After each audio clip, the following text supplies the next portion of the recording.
everyday dapat sa mga alaga natin, hinugasan natin to. Kasi tinitreat natin sila na kapamilya, kasama sa pamilya. So, yung aso, hindi lang basta alaga. Kundi, tinuturing na rin natin silang tao kasi meron silang buhay. Lagi silang nakabantay kung ano man yung ano.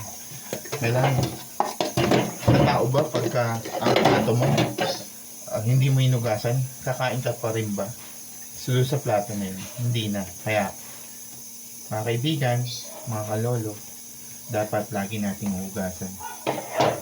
Lagi natin tatandaan, may feelings din yung mga aso natin, yung mga alaga natin. Hindi lang basta alaga, kasama natin sa buhay. So, ups or downs, highs and lows, dapat laging malinis ang pinagkakainan nila. Kung talagang mapagmahal tayo sa ating mga alagang aso, lagi nating hugasan at lagi nating panatiling malinis.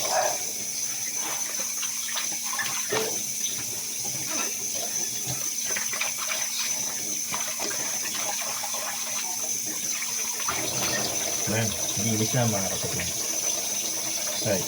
Thank you for watching.